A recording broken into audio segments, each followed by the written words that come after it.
अनुराग Bhadauria, Anurag ji, numbers Lok Sabha में BJP के पास है। देखिए लोकसभा में नंबर्स बीजेपी के पास हैं, एनडीए के पास है, नंबर्स में देख चुका हूं। राज्यसभा में थोड़ी फाइट है, लेकिन है उनके पास। लेकिन अगर बीजेडी और वाईएसआरसीपी अगर कर जाते हैं, जो कि आपके साथ भी नहीं है और उनके साथ भी नहीं, अदर्स में है, अगर वो कर जाते हैं वॉकआउट, तो खेलोगे, लेकिन गेट इट थ्रू। और वो ये कह रही है, सरकार कह रही है कि जरूरतमंद मुसलमान भाइयों बहनों को मिलेगा। उसमें दिक्कत किसको है? भदौरिया साहब, रेटोरिक नहीं, फैक्ट पे बात मैं रिवर्स शुरू करता हूं। करिए। 2021 फैक्ट पे 2021 में उत्तर प्रदेश के अंदर में सुन्नी वक्फ बोर्ड के चेयरमैन फारूकी जी चुने गए। अब वो बीजेपी समर्थित चुने गए, तीसरी बार चुने गए वो। तो आपको पता था कि सुन्नी वक्फ बोर्ड के चेयरमैन जमीन कब्जा हो रहा है, तो आपने उनको दोबारा चुनना नहीं चाहिए था, आपको हटा देना चाहिए था। इसके मतलब आपको सूट कर रहे थे, तभी तो आपने उनको दोबारा चुना ना। 20-25 साल से लगातार बनता चला रहा है, 8.5 साल से आपकी सरकार है, और जमीन पे कब्जा अगर हुआ तो आपने क्यों नहीं छुड़वाया? सीओ तो प्रमुख सचिव होता है, कलेक्टर भी होता है, तो आपने क्यों नहीं फिर माने वो जो जमीनें कब्जा हो रही थी छुड़वाई गई? दूसरी बात, किस बोर्ड में आप बताइए, अगर हमारे यहाँ मंदिर है या कहीं भी, उस बोर्ड में कोई दूसरे धर्म का आदमी तो मेंबर नहीं बनता ना। आप फिर हिंदू को, दूसरे धर्म के मेंबर को क्यों उसमें घुसेड़ना चाह रहे हो? इसके मतलब आप कब्जा करना चाह रहे हो। कल चेयरमैन भी अपना बना दोगे आप, तो आपकी जमीन पे नजर है, तभी तो आप बनाना चाहते हो। आज यहां करोगे, कल गुरुद्वारा में करोगे, तो आप ये क्या करना चाहते हो समाज के अंदर में? भाई सबकी भावनाएं होती है। अल्लाह के नाम पे लोग जमीन देते हैं, जमीन वक्फ करते हैं, जिसमें मदरसे चलेंगे, स्कूल चलेंगे। आपकी जिम्मेदारी बनती है वो सही तरह से इस्तेमाल हो रहा है कि नहीं हो रहा है। तो सारी पावर आप कलेक्टर को देना चाहते हो। यही टीडीपी ने सवाल उठाया कि कलेक्टर को क्यों देना चाहते हो। यही टीडीपी ने सवाल उठाया जो हमने उठाया कि दूसरे धर्म को लोगों को इसमें क्यों आप मेंबर बनाना चाहते हो। आपकी नीयत पे शक हो रहा है लोगों को। सवाल अविश्वास का है।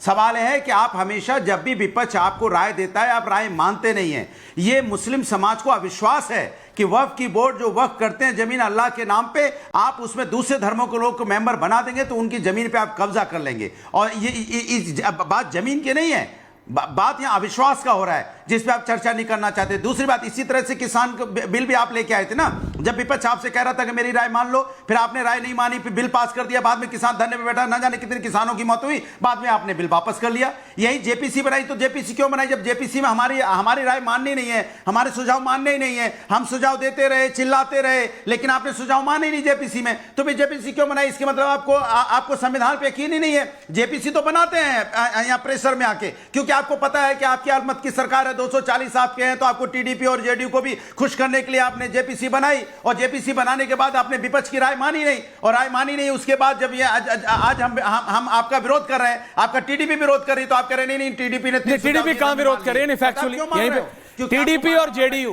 टीडीपी और जेडीयू दोनों आ गए। अनुराग भदौरिया, चली जाएगी, इसलिए आप उनकी बात मान रहे हो। टीडीपी और जेडीयू दोनों आ गए, बोल रहे हैं। टीडीपी की बात, नंबर्स गेम पे मत जाइए। नंबर्स गेम लोकसभा में तो बीजेपी के पास बहुत कंफर्टेबल है, राज्यसभा में मामला थोड़ा टाइट है। दर्द आपको हो रहा है अनुराग जी, दर्द नहीं हो रहा है, प्लीज फैक्ट्स पे रहते हैं। सुधांशु जी, आप सरकार की नजर जमीन पे है या सरकार चाहती है ये 9 लाख एकड़ जमीन गरीब और जरूरतमंद मुसलमान भाइयों बहनों को मिल जाए और गैर Muslim members on the board? देखिए, इसका क्या औचित्य है जब आपने टीटीडी बोर्ड में गैर हिंदू मेंबर्स की विरोध किया था बीजेपी ने? सुधांशु जी। हाँ, बिल्कुल मैं जवाब देता हूं। देखिए, किसी भी मस्जिद की कमेटी में कोई गैर मुस्लिम नहीं हो सकता। किसी इमामबाड़े की कमेटी में, कब्रिस्तान की कमेटी में कोई गैर मुस्लिम नहीं हो सकता। ये जो प्रॉपर्टीज दान की जाती हैं, इनका मामला मजहबी नहीं है, ये प्योरली एडमिनिस्ट्रेटिव मामला है। इस पे कलकत्ता हाईकोर्ट का जजमेंट है कि दान की हुई किसी जमीन के बारे में जानकारी लेने में सरकार की तरफ से किसी प्रकार का हस्तक्षेप होना मजहबी नहीं है। क्योंकि अगर मस्जिद की कमेटी जैसे टीडीपी में नहीं रह सकता, परंतु मैं एक बात बताऊं कि अगर मान लीजिए उस पे कोई उसने अपना कॉलेज बनवाया, यूनिवर्सिटी बनाया, और उसको लेकर कोई बात उसके अकाउंट के जांच की आएगी, तो ऐसा तो नहीं कह सकते कि सब हमारे अकाउंट के बारे में तो ऑडिट किया ही नहीं जाएगा। इसको आप ऐसे समझिए कि अगर मान लीजिए उस विभाग का चेयरमैन या विभाग का सेक्रेटरी सदैव मुस्लिम होगा, ये तो आप नहीं कहते ना भारत सरकार में, या डीएम सदैव मुस्लिम होगा, ऐसा नहीं होता। क्योंकि आपका मजहबी मामले की कमेटी एकदम अलग है, ये दर्शकों को साफ कर देना चाहता हूं, उसका इससे कोई लेना देना नहीं है। इसीलिए मैंने कहा कि ये भ्रम फैलाने का प्रयास करते हैं कि जो जमीन दी जा रही है, और यहां पर मैं एक और बात कहूं, शायद भदौरिया जी को पता नहीं है, कह रहे अल्लाह के नाम पर जमीन दी गई, तो मुझे बताइए अगर 30,000 एकड़ से 9,60,000 एकड़ हो गई 75 साल में, इतना पैसा था, इतनी सरमाएदारी थी, तो इतनी गरीबों गुर्बत कहां से आ गई भाई? जरा इसका जवाब दे दो। और मैं पूछना चाहता हूं 120 प्रॉपर्टीज जो दिल्ली की थी, वो किसने अल्लाह के नाम पे लिखी थी? वक्फ बोर्ड ने क्लेम किया सिर्फ, और भारत सरकार ने क्लेम छोड़ दिया। मैं चुनौती से कहता हूं भारत सरकार ने किसी एक गरीब आदमी की, अगर उस जमाने की सरकार ने जमीन ऐसे ही क्लेम करने पे छोड़ दी हो, सुप्रीम कोर्ट तक लड़ना पड़ता उस आदमी को अपनी जमीन के लिए, मगर वक्फ के लिए आया, 120 प्राइम प्रॉपर्टीज छोड़ दी गई। इसलिए आज संदेह आपकी नियत पे होता है कि आप इससे कट्टरपंथी लोगों के द्वारा मुस्लिम वोट की तिजारत करना चाहते थे। हमारी नियत एकदम साफ है कि सभी के साथ न्याय होना चाहिए और किसी को भी प्रॉपर्टी को अपनी बंधक बनाने का मौका नहीं मिलना चाहिए।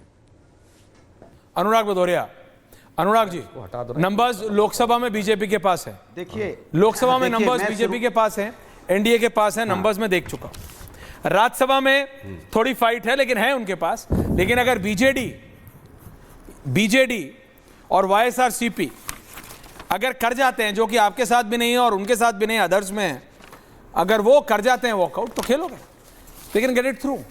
और वो ये कह रही है, सरकार कह रही है कि जरूरतमंद मुसलमान भाइयों बहनों को मिलेगा, उसमें दिक्कत किसको है?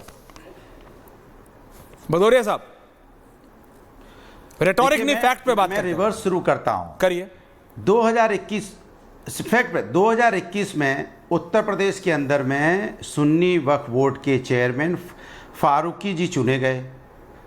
अब वो बीजेपी समर्थित चुने गए, तीसरी बार चुने गए वो। तो आपको पता था कि सुन्नी वक्फ बोर्ड के चेयरमैन जमीन कब्जा हो रहा है, तो आपने उनको दोबारा चुनना नहीं चाहिए था, आपको हटा देना चाहिए था।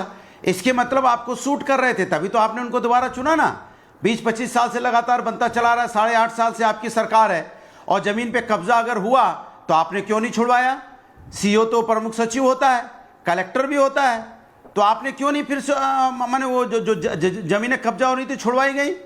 दूसरी बात, किस बोर्ड में आप बताइए, अगर हमारे यहाँ मंदिर है या कहीं भी, उस बोर्ड में कोई दूसरे धर्म का आदमी तो मेंबर नहीं बनता ना।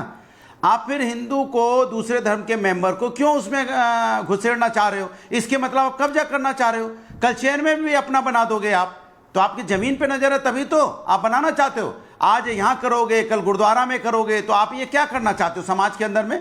भाई सबकी भावनाएं होती है। अल्लाह के नाम पे लोग जमीन देते हैं, जमीन वक्फ करते हैं, जिसमें मदरसे चलेंगे, स्कूल चलेंगे।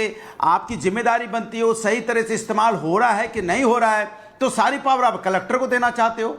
यही टीडीपी ने सवाल उठाया कि कलेक्टर को क्यों देना चाहते हो। यही टीडीपी ने सवाल उठाया, जो हमने उठाया, कि दूसरे धर्म के लोगों को इसमें क्यों आप मेंबर बनाना चाहते हो। आपकी नीयत पे शक हो रहा है लोगों को। सवाल अविश्वास का है। सवाल है कि आप हमेशा जब भी विपक्ष आपको राय देता है, आप राय मानते नहीं हैं। ये मुस्लिम समाज को अविश्वास है कि वक्फ की बोर्ड जो वक्फ करते हैं जमीन अल्लाह के नाम पे, आप उसमें दूसरे धर्मों के लोग को मेंबर बना देंगे तो उनकी जमीन पे आप कब्जा कर लेंगे। और ये बात जमीन की नहीं है, बात यहाँ अविश्वास का हो रहा है, जिस पे आप चर्चा नहीं करना चाहते। दूसरी बात, इसी तरह से किसान बिल भी आप लेके आए थे ना, जब विपक्ष आपसे कह रहा था कि मेरी राय मान लो, फिर आपने राय नहीं मानी, फिर बिल पास कर दिया। बाद में किसान धरने पे बैठा, ना जाने कितने किसानों की मौत हुई, बाद में आपने बिल वापस कर लिया। यही जेपीसी बनाई, तो जेपीसी क्यों बनाई? जब जेपीसी में हमारी राय माननी नहीं है, हमारे सुझाव मानने ही नहीं है। हम सुझाव देते रहे, चिल्लाते रहे, लेकिन आपने सुझाव माने ही नहीं जेपीसी में, तो फिर जेपीसी क्यों बनाई? इसके मतलब आपको संविधान पे यकीन ही नहीं है। जेपीसी तो बनाते हैं यहाँ प्रेशर में आके, क्योंकि आपको पता है कि आपकी अलमत की सरकार है, 240 आपके हैं, तो आपको टीडीपी और जेडीयू को भी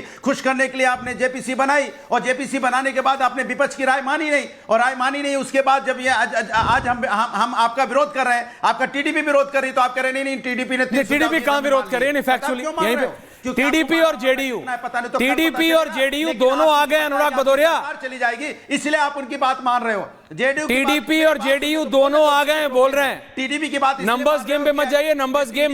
लोकसभा में तो बीजेपी के पास बहुत कंफर्टेबल है, आपके राज्यसभा में मामला थोड़ा टाइट है। दर्द आपको हो रहा है। अनुराग जी, दर्द नहीं हो रहा है, प्लीज फैक्ट्स पे रहते हैं। सुधांशु जी, आप सरकार की नजर जमीन पे है या सरकार चाहती है ये 9 लाख एकड़ जमीन गरीब और जरूरतमंद मुसलमान भाइयों बहनों को मिल जाए और गैर Muslim members on the board? देखिए, इसका क्या औचित्य है जब आपने टीटीडी बोर्ड में गैर हिंदू मेंबर्स की विरोध किया था बीजेपी ने? सुधांशु जी। हाँ, बिल्कुल मैं जवाब देता हूं। देखिए, किसी भी मस्जिद की कमेटी में कोई गैर मुस्लिम नहीं हो सकता। किसी इमामबाड़े की कमेटी में, कब्रिस्तान की कमेटी में कोई गैर मुस्लिम नहीं हो सकता। ये जो प्रॉपर्टीज दान की जाती हैं, इनका मामला मजहबी नहीं है, ये प्योरली एडमिनिस्ट्रेटिव मामला है। इस पे कलकत्ता हाईकोर्ट का जजमेंट है कि दान की हुई किसी जमीन के बारे में जानकारी लेने में सरकार की तरफ से किसी प्रकार का हस्तक्षेप होना मजहबी नहीं है। क्योंकि अगर मस्जिद की कमेटी जैसे टीडीपी में नहीं रह सकता, परंतु मैं एक बात बताऊं कि अगर मान लीजिए उस पे कोई उसने अपना कॉलेज बनवाया, यूनिवर्सिटी बनाया और उसको लेकर कोई बात उसके अकाउंट के जांच की आएगी, तो ऐसा तो नहीं कह सकते कि सब हमारे अकाउंट के बारे में तो ऑडिट किया ही नहीं जाएगा।